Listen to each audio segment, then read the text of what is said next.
There.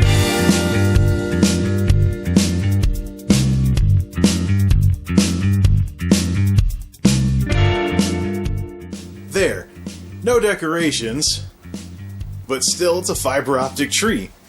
So it's technically still a way of, well, sort of fiber optic. Technically, it's still kind of sort of a way of rebelling against the long gray stretch of blah known as the second half of a New England winter. And, because it is kind of fiber optic-ish, this technically counts as RGB lighting. So, to the folks that thought I never messed with RGB lighting, you're almost completely wrong. Now, stop making fun of the audience. They actually have to watch this stuff and whatever. Okay, so yeah. RGB lighting, technically. I don't ever get this on camera very much, so let me just take a look at that for a bit. Okay, now, let's actually get to what we're supposed to be doing here, which is, as you can guess, not this. The wacky world of MultimediaJay. I'm kind of torn on what to call this system whenever it's finally up and running. I could technically call it Silver Bullet 2, because it's a shiny gray case, but it's closer to gray than silver. Or I could refer to it as Midnaughts, because most of the stuff that's going to be featured in here is from the Midnaughts. The board is from '07, the Core 2 Quad came out in '06, heck, the board could have even come out in '06. But basically, the heydays of the Core 2 era after Intel took back the crown from AMD. But I'm sure the bigger question, even as I have all this hardware here, is, what the heck's Tuxedo doing there?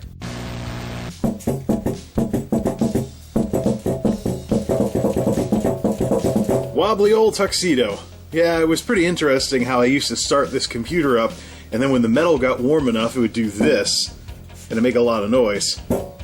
Just boom. I'm like, what? Thought the computer was the problem, but actually it's just the door.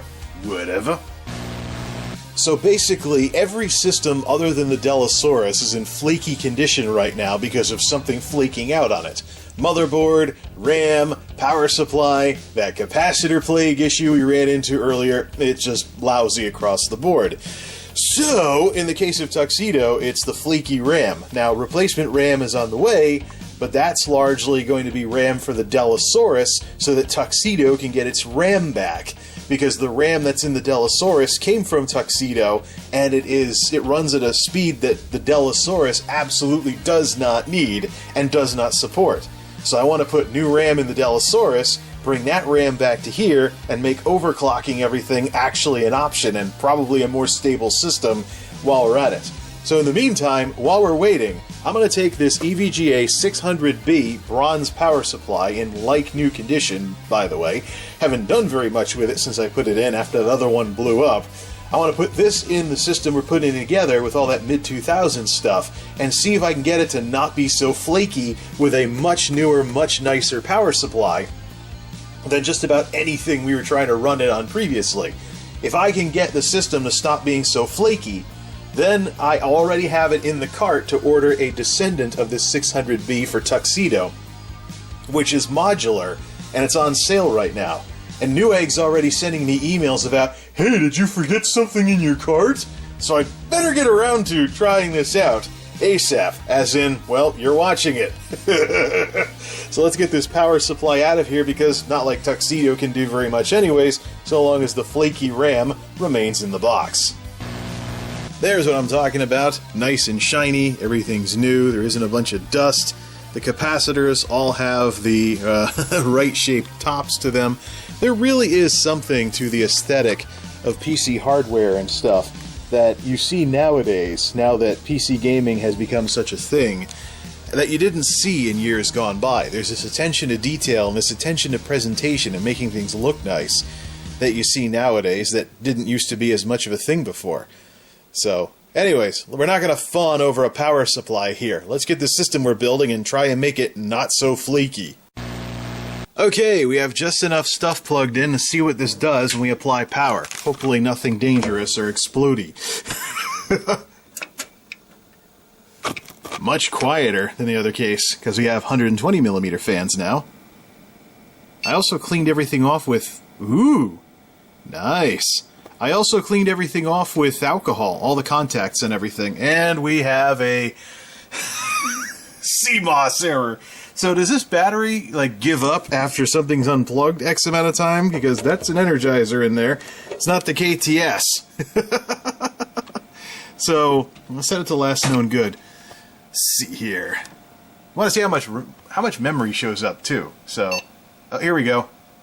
Nice at a start on the first boot. We've got 4 gigs of RAM okay, and now it's trying to boot, and it's going to give me a disk boot failure shortly. Because no drives are hooked up. But wow, that's nice. I think we can order that power supply and Newegg can stop nagging me. There we are, disk boot failure. Insert system disk and press enter. And that's with the Core 2 Quad.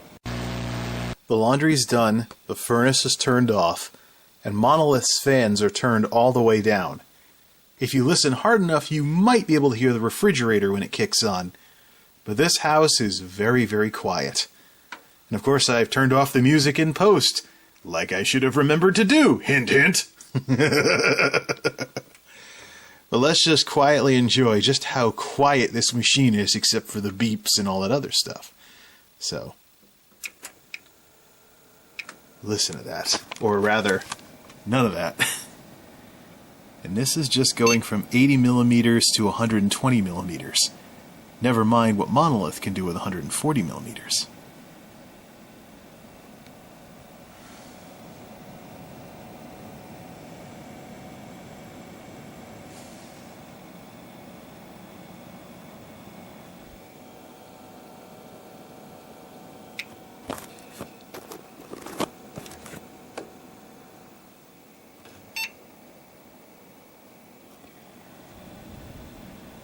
Last known good. This is the part where it gets to its disk boot failure. I gotta figure out what's going on with this CMOS thing. I just changed the battery in this thing. Come on. Nice and quiet. Not exactly Delosaurus ASMR, but still pretty peaceful. What I could do, if folks were interested, say something in the comments. I could make the house really quiet one of these nights and just record this for a long period of time as kind of like a relaxing type thing. Boy, would that be cool. Don't want to be like, you know, those 10 hours of a furnace videos to help you sleep or whatever, but it's amazing what bigger fans can do.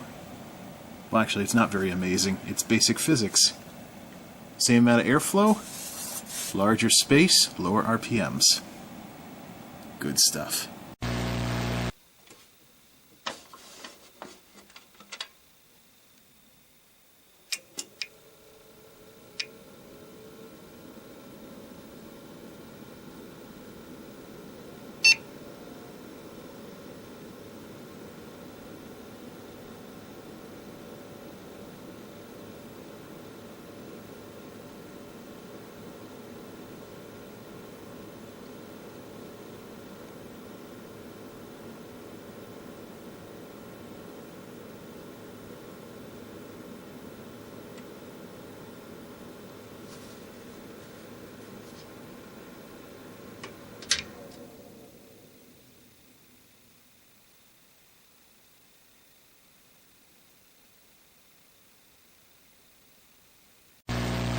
One of the handy-dandy features of a completely empty drive cage. But anywho, let's put some drives in this thing and make it functional again. Okay, everything's back together. Core 2 Quad in a system with 120mm fans. What happens? No big explosions, that's cool.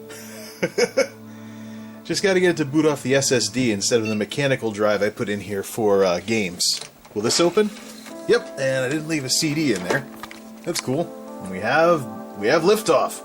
We don't have the thing turning on and off, so I guess I gotta get that power supply. Yeah, this is yet another one of those dumb cases where the door breaks off because the plastic gets brittle or whatever. Could probably drill some holes and drop a dowel through or something to put the door on or something like that. We'll worry about that later. For now, We just got to get ourselves a working Core 2 quad system somehow.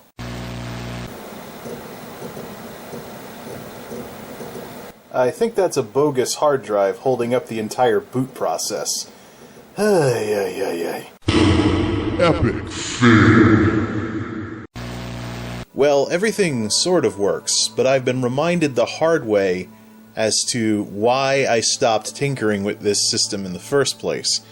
So the computer is on its side, because this thing was thermal throttling and thermally shutting off earlier, because I've been reminded as to why the thermals for this system have been all over the map, and that is the worn-out stock cooler.